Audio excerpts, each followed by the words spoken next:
came on. I said, "Hey, Fred, it's getting a little bumpy out here. What's going on?" He says, "I don't know, Bill. Looks like something's blowing in." And so we kept swimming. I kept swimming. And then I remember Fred had showed me 4 miles, and I swam for like, I don't know, another hour, just, trying to, still pull it in and bring it in and just keep swimming and follow the boat. And then all of a sudden, Fred puts up a sign that says, instead of 4 miles, it says 7 miles. I was being pushed back out to sea. I mean, that was so hard on me mentally, I can't even tell you, because now my legs and my arms are like really, really heavy.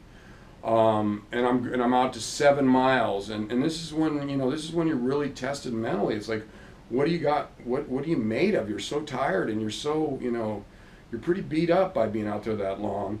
And the thing that I always go, and I almost go into this, it's just an automatic remote response from all the events I've done. Is I just, even if I start thinking bad thoughts, like how far this is and stuff like that. Number one is I try and get them out of my head really fast.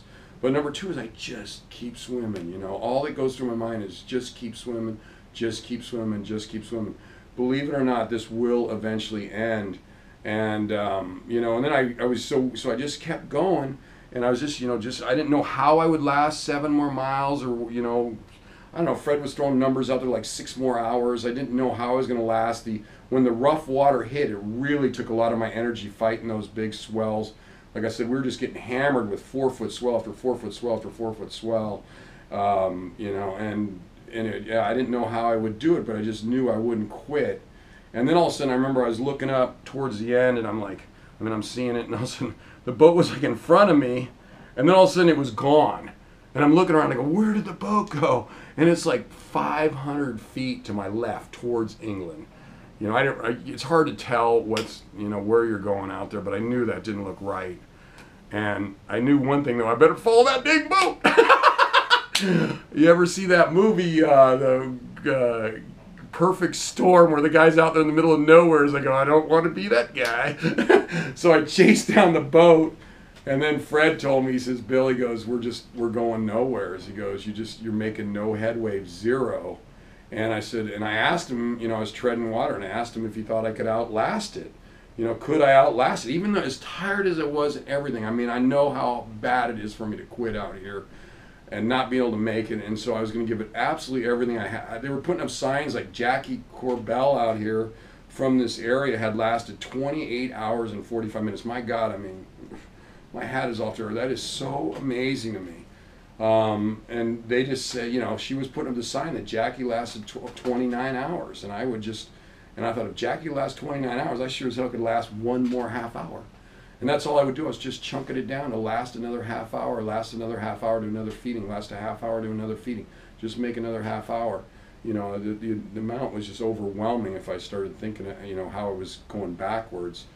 But, Fred, he told me that I think, with them losing me with the boat and not being able to stay with me because the water was so rough, and in my weakened condition, it was unsafe.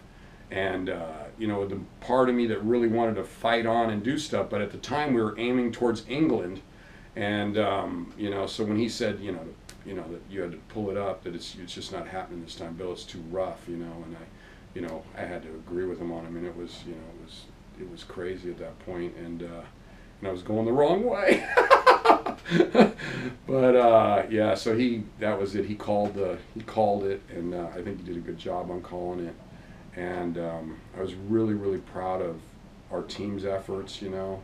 How all the good things that went on, and yeah, and I was disappointed, but not super disappointed. It was the farthest I ever went. I'm 20 miles, 11 and a half hours I was in there. I swam faster than I've ever swam. I've worked on my speed. My butt stayed up. My elbows were up. I was just looking at the video, and they were up at the end. So I was still pulling water. I was not down to doggy paddle. And, so and then and what I do is, you get up, you dust your ass off, after these things. I got dusted my speed off, got all that channel water off it, and I'm going to go do it again.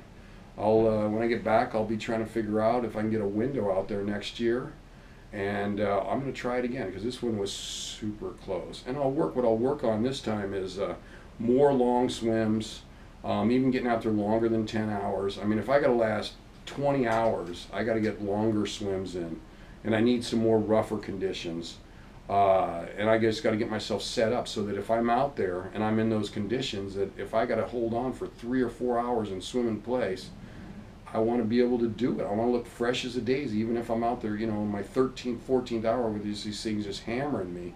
I want to be able to be that strong. So I've made in my mind up that I'm going to dedicate this next year strictly to swimming and not do any other events, which I've never done before, because this is so challenging for me. It's very, very tough. And when I finish it, I mean, there's going to be a yell heard around the world when I hit that damn French shore, because this has been tough, very, very tough for me.